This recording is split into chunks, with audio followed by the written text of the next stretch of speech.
नमस्कार, हूनबिल टीवी देख रहे हैं आप। मैं हूं आपके साथ विशाल कर। खबरों की शुरुआत करेंगे। चंपावत में ग्रामीण महिलाओं को रोजगार और आजीविका के अवसरों से जोड़ने के लिए पहल की जा रही है।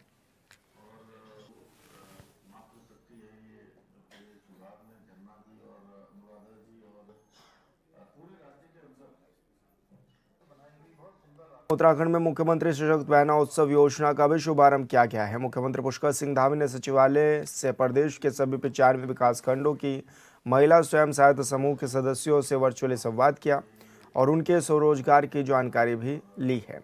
इसके साथ ही मुख्यमंत्री ने रक्षाबंधन की अग्रिम शुभकामनाएं देते हुए महिलाओं के हुनर और मेहनत की सराहना की है। उन्होंने कहा कि सरकार महिलाओं को स्वरोजगार से जोड़ने और उनकी आर्थिक स्थिति मजबूत करने के लिए लगातार काम कर रही है। इसके साथ ही चंपावत में भी महिला स्वयं सहायता समूह के सदस्यों ने कार्यक्रम में हिस्सा लिया है, जहां मुख्यमंत्री ने जय कैलपाल देवता स्वयं सहायता समूह कुलेठी के सदस्य रितु जोशी से संवाद किया और उनके रेस्टोरेंट के बारे में भी जानकारी ली। रितु जोशी ने बताया कि स्वयं सहायता समूह से जुड़कर उन्हें रोजगार का अवसर मिला है।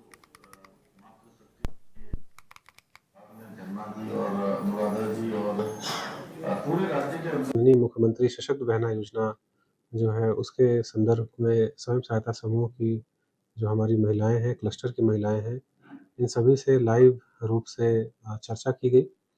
इसमें हमारे यहाँ से मिसेस जोशी जो हैं वो जुड़ी हुई थी। उन्होंने माननीय मुख्यमंत्री जी के साथ संवाद किया और उनके द्वारा यहाँ पर कैंटीन चलाया जा रहा है, उसके संबंध में उन्होंने अपने अनुभव साझा किए। साथ ही सभी महिलाओं ने माननीय मुख्यमंत्री जी के जो मार्गदर्शन है उसको सुना है और किस प्रकार से योजना का क्रियान्वयन और अन्य महिलाएं किस प्रकार से अच्छा कर रही हैं राज्य सरकार की विभिन्न योजनाओं से लाभ लेकर के, उसके संबंध में भी यहाँ पे व्यापक सहभागिता रही है। और ये जो योजना है ये बहुत ही प्रभावी है और हमारी जो महिलाएं हैं उनके सशक्तिकरण, सुदृढ़ीकरण और उनको रोजगार, स्वरोजगार देने के लिए बहुत ही एक अच्छी पहल राज्य सरकार की है। तो आप लोग के माध्यम से मैं आग्रह भी करूँगा कि इस योजना से लाभ लें। इसमें मुख्य रूप से जो हमारी स्वयं सहायता समूह की महिलाएं हैं, उनको विपणन के लिए अवसर प्रदान किया जाता है। मुख्यमंत्री सशक्त बहना उत्सव योजना के अंतर्गत लोगों को, जो हमारी स्वयं सहायता समूह की महिलाएं हैं, उनको विपणन के अवसर प्रदान किए जाते हैं। जब भी हमारा राखी का त्यौहार होता है उससे पहले ही हफ्ते भर पहले से हम लोग स्टॉल्स लगाते हैं विभिन्न जनपद के कॉर्नर्स में, और उसमें जो महिलाएं हैं अपने प्रोडक्ट्स को बेचती हैं। इस प्रकार से जो महिलाएं हैं उनका विपणन भी हो जाता है और उनके आजीविका के स्रोत जाहिर होते हैं। और इसके अलावा जो हमारे मुख्यमंत्री जी हैं, उन्होंने इसको विशेष सोच करके राखी के तौर पर इसलिए किया है ताकि जो है बाहर से राखी मंगाने से अच्छा हम लोग जो है महिलाओं की बनाई हुई राखी जो है बेच सकें। आगामी विधानसभा चुनाव को लेकर सियासी बयानबाजी तेज हो गई है। भाजपा प्रदेश अध्यक्ष महेंद्र भट्ट ने कांग्रेस पर तंज कसते हुए दावा किया कि उत्तराखंड में इस बार भाजपा लगातार तीसरी बार सरकार बनाएगी। उन्होंने कहा कि कांग्रेस जितनी बार चाहे सर्वे करा ले, लेकिन पार्टी अपने ही सर्वे के आधार पर खुद को प्रदेश में विजेता घोषित कर देती है। महेंद्र भट्ट ने कहा कि जब कांग्रेस जनता के बीच जाकर सर्वे करती है तो जनता उसे नकारने का काम करती है। उन्होंने दावा किया है कि इस बार भाजपा पिछली बार की तुलना में और अधिक बहुमत के साथ सरकार बनाएगी। उन्होंने कहा कि जनता भाजपा की नीतियों से खुश है और प्रदेश के युवा समेत पूरी जनता भाजपा के साथ खड़ी है।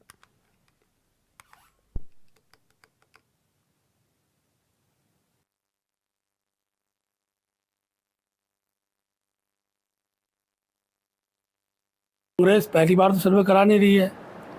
लगातार सर्वे में कांग्रेस ने अपने द्वारा सर्वे कराया, उसमें सजा अपनी सरकार बताई, लेकिन जनता का सर्वे ये चुनाव में दिखाई देता है। और मैं कह सकता हूँ कि जिस प्रकार का वातावरण पूरे प्रदेश के अंदर है, भारतीय जनता पार्टी पिछली बार से ज़्यादा सीटों के साथ विजय हासिल करेगी और फिर तीसरी बार हम लोग उत्तराखंड में सरकार बनाएंगे। देहरादून कलेक्ट्रेट में जिलाधिकारी डॉक्टर आशीष चौहान की अध्यक्षता में आयोजित समाधान दिवस में 140 फरियादियों ने अपनी समस्याएं रखी। सुनवाई में भूमि अतिक्रमण, नाले पर कब्जे से जल भराव, विधवा पेंशन के नाम पर ठगी, घरेलू हिंसा, संपत्ति विवाद और विकास कार्यों में देरी से जुड़े मामले प्रमुख रहे। जिलाधिकारी ने कई शिकायतों का मौके पर ही निस्तारण किया, जबकि शेष मामलों में संबंधित अधिकारियों को समयबद्ध कार्रवाई करने के भी निर्देश दिए।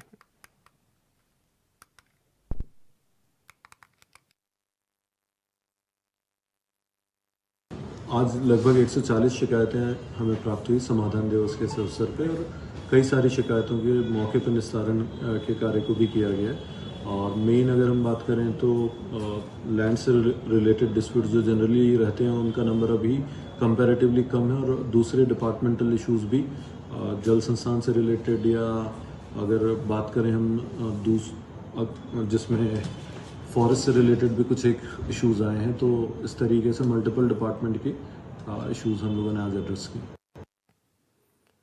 त्योहारी सीजन को देखते हुए देहरादून में मिलावटखोरी के खिलाफ जिला प्रशासन ने बड़ा अभियान शुरू कर दिया है। जिलाधिकारी डॉक्टर आशीष चौहान के निर्देश पर एसडीएम सदर अपूर्वा सिंह के नेतृत्व में खाद्य सुरक्षा विभाग की टीम ने शहर में प्रतिष्ठित मिठाई, डेयरी, रेस्टोरेंट और अन्य खाद्य प्रतिष्ठानों पर ताबड़तोड़ छापेमारी की। आनंदम स्वीट्स, 5 स्टार, कोहली स्वीट्स और कालरा स्वीट्स समेत कई प्रतिष्ठानों का निरीक्षण कर मिठाई और अन्य खाद्य पदार्थों के सैंपल भी लिए गए हैं, जिन्हें जांच के लिए भेजा जा रहा है। प्रशासन ने साफ किया है कि खाद्य पदार्थों की गुणवत्ता से किसी भी तरह का समझौता नहीं किया जाएगा।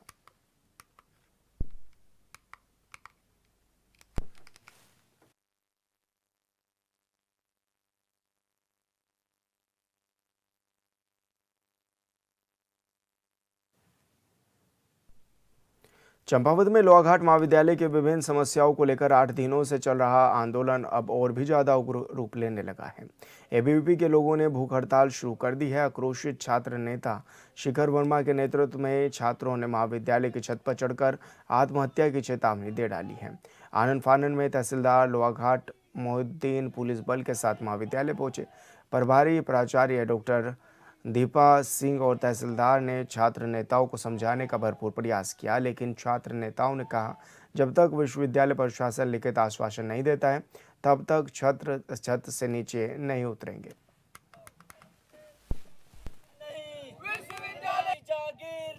जी, जैसा भी अभी हमारे पूर्व छात्र संघ अध्यक्ष ऋतिक ढेगी ने बताया, सेम वही स्टेप है। अगर हमारी मांग को जल्द से जल्द नहीं पूरा किया जाता है, हमारी 6 मांगे हैं। 7वीं मांग हमारी मॉडल फिजिक्स के बच्चों को एडमिशन, और 8वां मांग हमारी है एमए में जिन बच्चों ने ऑनलाइन किया है सभी को एडमिशन मिलना चाहिए। अगर जल्द से जल्द हमारी मांगें पूरी नहीं होती तो एबीवीपी छात्र संघ उग्र आंदोलन करेगा। हम सड़कों तक भी जाएंगे, हम शासन स्तर से जाएंगे, डीएम आवास तक भी जाएंगे, और हमारी मांग जब तक पूरी नहीं होगी हम तब तक हमारे छात्र संघ के पदाधिकारी छत से नहीं उतरेंगे।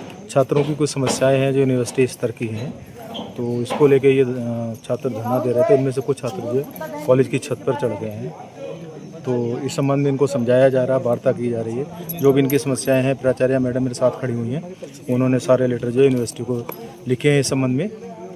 तो अब इन्हें हम समझा रहे हैं, जैसे ये मानते हैं तो फिर का अग्रिम कार्रवाई, और अब अग्रिम कार्रवाई जो शासन निर्णय या जो भी उच्चतकारी निर्णय देंगे उस हिसाब से। हमें एक लेटर दिखाया जा रहा है जिसको कहा जा रहा है कि एक परफॉर्मा आ रखा है परफॉर्मा भरने को, मगर उसमें जो ये परफॉर्मा है, मैं सबको बता दूं कि परफॉर्मा हर साल आता है, हर साल उस परफॉर्मा में जाता है। कॉलेज से हर साल एक लेटर क्रिएट होता है, लेटर बन के वहाँ जाता है, मगर उस लेटर का कोई संज्ञान नहीं होता।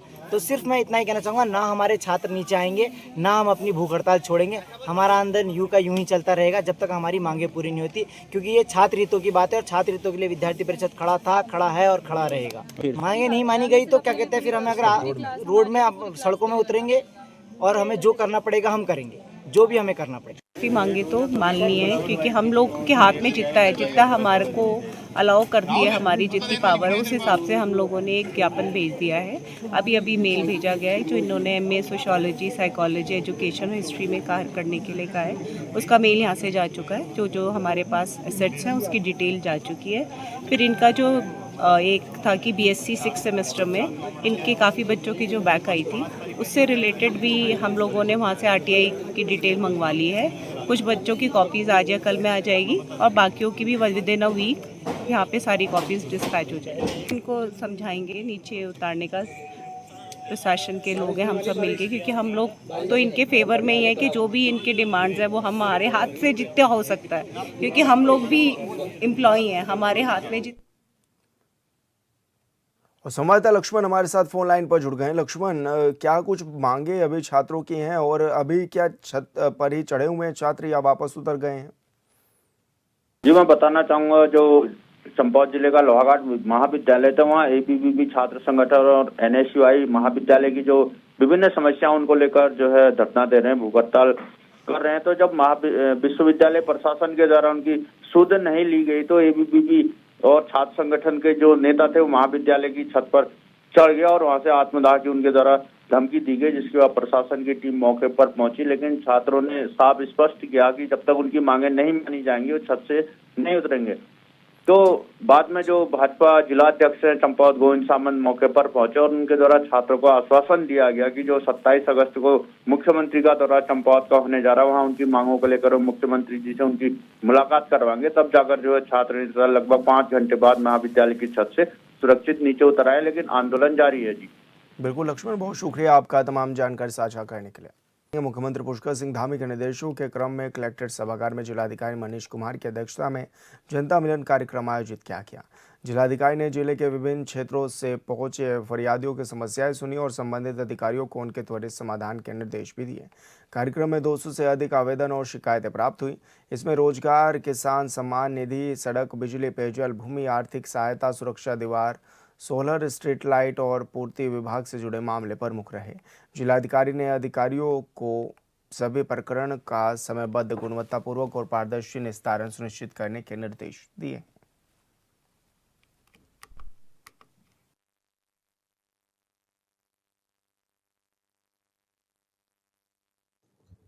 जैसा विदित है, माननीय मुख्यमंत्री जी के दिशा निर्देशों के क्रम में प्रत्येक सोमवार को जनपद चंपावत में जनता दर्शन का कार्यक्रम का यहाँ पे हम लोग क्रियान्वयन करते हैं। इसमें आज जो है जनता दर्शन तकरीबन ये दूसरे हफ्ते में लगा था, 1 हफ्ते का गैप भी था।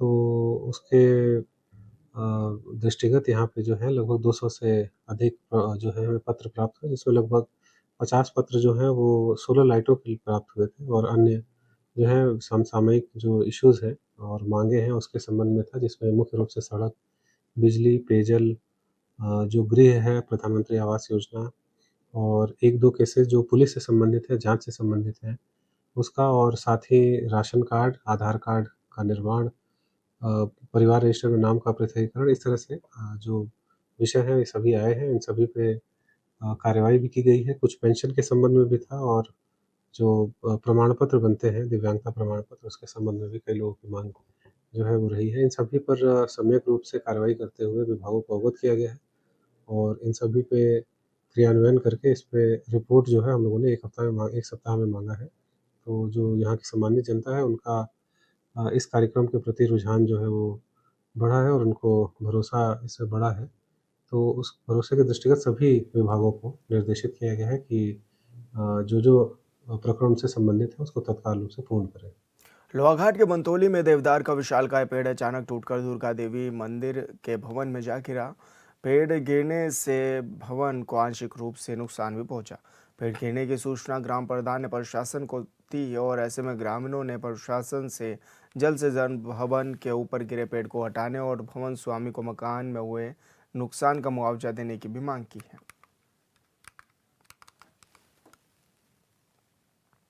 हरिद्वार में कांग्रेस के राष्ट्रीय प्रवक्ता आलोक शर्मा ने प्रेस वार्ता कर एक राष्ट्र एक चुनाव के मुद्दे पर भाजपा सरकार पर तीखा हमला बोला। उन्होंने वन नेशन वन इलेक्शन की अवधारणा को राजनीतिक स्टंट करार देते हुए सरकार की मंशा पर सवाल उठाए। आलोक शर्मा ने हरिद्वार में आयोजित वन नेशन वन इलेक्शन संत समागम कार्यक्रम पर भी सवाल खड़े किए हैं। उन्होंने आरोप लगाया कि भाजपा देश के संतों और धार्मिक गुरुओं को इस मुद्दे पर गुमराह करने का प्रयास कर रही है और जनता के असल मुद्दों से ध्यान भटकाने के लिए ऐसे कार्यक्रम आयोजित किए जा रहे हैं। कल हरिद्वार शहर में भाजपा ने एक कुचक्र के माध्यम से हमारे भोले भाले, हमारे आदरणीय, हमारे पूजनीय साधु संतों के मंच का दुरुपयोग किया। भाजपा ने अपने राजनीतिक एजेंडे को साधु संतों के माध्यम से देश की जनता के मस्तिष्क को गुमराह करने के लिए उपयोग किया। वन नेशन वन इलेक्शन के कोई फायदे नहीं हैं। वन नेशन वन इलेक्शन के आर्थिक नुकसान है, सामाजिक नुकसान है, राजनीतिक नुकसान है, लोकतांत्रिक और संवैधानिक नुकसान है। उसके ऊपर मैंने तमाम चर्चाएं अभी सामने की। भारतीय जनता पार्टी जब जब मुद्दों से भटकाना होता है तो इस तरह के मुद्दों को वो लेकर आती है। एक रिपोर्ट आई रामनाथ कोविंद जी के नेतृत्व में, ज्वाइंट पार्लियामेंट्री कमेटी उस पर विचार कर रही है, लेकिन भाजपा सड़कों पर उतर जाती है। क्यों? क्योंकि उनको पेपर लीक से और जो युवा हमारे बच्चे सड़कों पर आ रहे हैं, बीजेपी की पोल खुल रही है, पेपर लीक और तमाम चीजों से नमक की जगह सर्फ परोसा जा रहा है। 56 इंच का सीना पूरी तरह से आज जिस तरह से एक्सपोज हो चुका है पूरे देश के सामने, आज उनकी कोई बात सुनने को तैयार नहीं। राम मंदिर की डकैती से ध्यान कैसे भटकाया जाए, उसके लिए हमारे भोले भाले, हमारे आदरणीय पूजनीय साधु संतों के मंच का दुरुपयोग किया गया। दिनेशपुर के हरि मंदिर स्थित कामना सागर तालाब में नहाने के दौरान 10 वर्षीय बच्चे की डूबने से मौत हो गई। हादसे की खबर मिलते ही परिवार में कोहराम मच गया और मौके पर लोगों की भीड़ भी जुट गई। जानकारी के मुताबिक वार्ड नंबर 7 निवासी आरव यादव तालाब में नहाने गया था। इसी दौरान वह गहरे पानी में डूब गया। कुछ देर बाद तालाब में पहुंचे अन्य बच्चों ने उसे पानी में देखा और आसपास के लोगों को सूचना दी। लोगों ने आरव को बाहर निकाल कर अस्पताल पहुंचाया, जहां डॉक्टरों ने उसे मृत घोषित कर दिया है। मेरी मम्मी वो मेरे पास में काम कर रही है। बच्चे का नाम क्या बेटा? आरव भाई का नाम। पता किसको चला?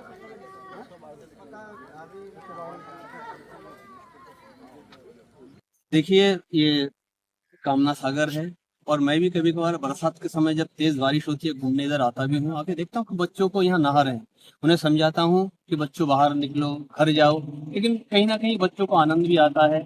अब आज जो ये घटना हो गई है, ये बच्चा वार्ड नंबर 7 दिनेशपुर में किराए में रहता है और अभी उनके मामा जी से बात हुई, क्योंकि पापा के पास शायद नंबर नहीं है, माँ काम पे जाती है और भाई बहन दोनों घर में थे।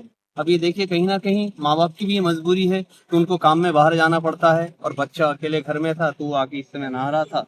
और इस समय जो परिस्थिति आपने देखी है कि बच्चा पता नहीं जीवित है या नहीं है, लेकिन भगवान करे उसको हॉस्पिटल तक तुरंत लेके जाया गया है, लेकिन भगवान करे केवल बच्चा बच जाए। तो मैं तो यही कहूंगा कि माता पिता अगर बाहर काम पे भी जा रहे हैं तो कम से कम घर में थोड़ा सा उसको समझा के, थोड़ा घर में अगर कोई बड़े हैं तो उनसे समझा के कि बेटा कि यहाँ बाहर नहीं जाना चाहिए। वरना आज ये जो घटना हुई है, लगातार यहाँ पे बच्चे आते रहते हैं। मंदिर परिसर में भी जो लोग हैं वो लोग भी आके मना करते हैं कि बेटा इस तरीके से आप लोग मत नहाओ, लेकिन बच्चे तो बच्चे ही होते हैं, उनको नहाने में मजा आता है और उसका इतना बड़ा खामियाजा आज ये एक दर्दनाक घटना हो गया है।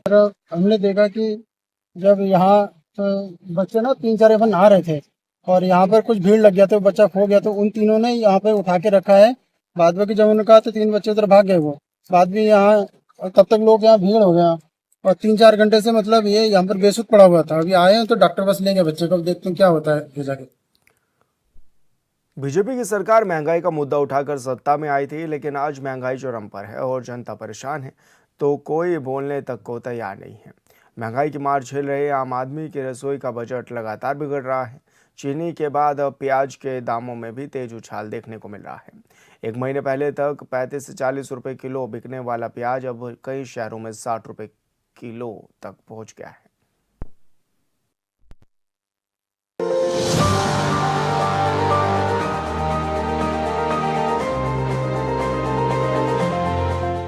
चीनी के बाद अब प्याज के बढ़ते दामों ने आम आदमी की रसोई का जायजा बिगाड़ दिया है। बाजार में प्याज की कीमत एक महीने के भीतर 35-40 रुपए किलो से बढ़कर करीब 60 रुपए किलो तक पहुंच गई है। कारोबारियों का कहना है कि आने वाले हफ्तों में कीमतों में और तेजी देखने को मिल सकती है। महंगाई के बीच सब्जियों के दाम पहले ही लोगों की जेब पर भारी पड़ रहे थे, अब प्याज की बड़ी कीमत ने परेशानी और बढ़ा दी है। महंगाई को लेकर जो विपक्ष तमाम सवाल कटघरे में लाकर खड़े कर रहा है और इस तरीके के आरोप लगा रहा है, उसको पूरी तरह से भारतीय जनता पार्टी निराधार बताती है। हम वही पार्टी हैं जो जन धन योजनाओं से लाखों लोगों को जोड़ा है, जीरो बैलेंस के खाते से अनेकों खाते जोड़े हैं। हम वही भारतीय जनता पार्टी हैं जिन्होंने अटल आयुष्मान योजना जैसी क्रांतिकारी योजना लाई है और 5 लाख तक का मुफ्त इलाज जैसा एक योजना हम लोगों ने धरातल पर उतारी है। हम वही भारतीय जनता पार्टी हैं जिसने उज्ज्वला गैस कनेक्शन से महिलाओं को धुएं से मुक्ति दिलाई है। हम वही भारतीय जनता पार्टी है जिसने हर घर राशन उपलब्ध कराया है। तो इन सब चीजों को कहना गलत है विपक्ष का, और निश्चित रूप से अगर हमारी देवतुल्य जनता को किसी भी प्रकार की कोई भी परेशानी का सामना करना पड़ रहा है तो भारतीय जनता पार्टी उनके साथ खड़ी है और उससे चीजों से निजात दिलाने का भरसक प्रयास किया जा रहा है। सिर्फ कीमत ही नहीं, बाजार में प्याज की क्वालिटी को लेकर भी ग्राहक परेशान है। महंगा प्याज खरीदने के बावजूद कई जगह कमजोर गुणवत्ता का प्याज मिल रहा है।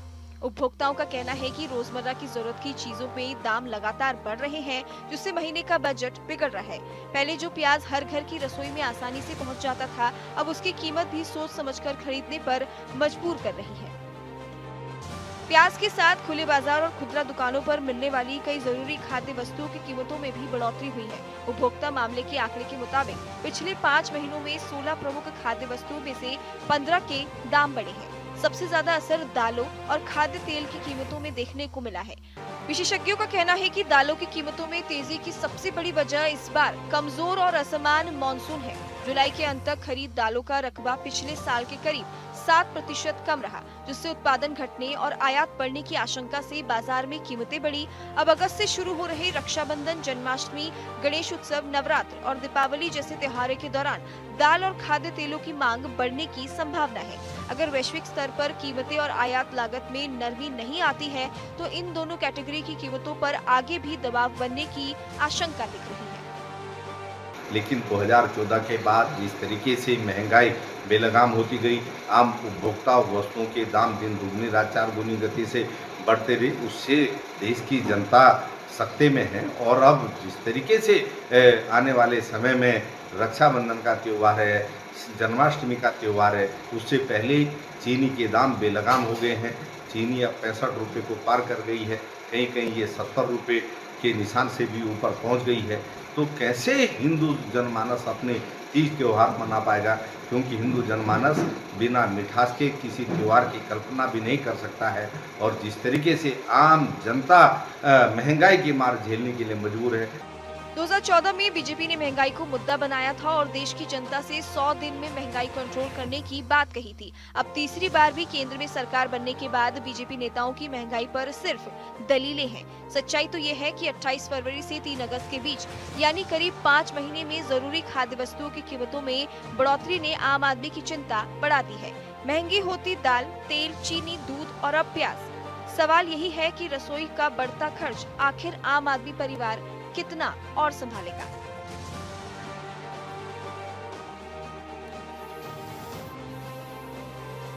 Bureau report, hornbill TV. और फिलहाल इस बुलेटिन में मेरे साथ इतना ही। आप देखते रहिए हॉर्नबिल टीवी। नमस्कार।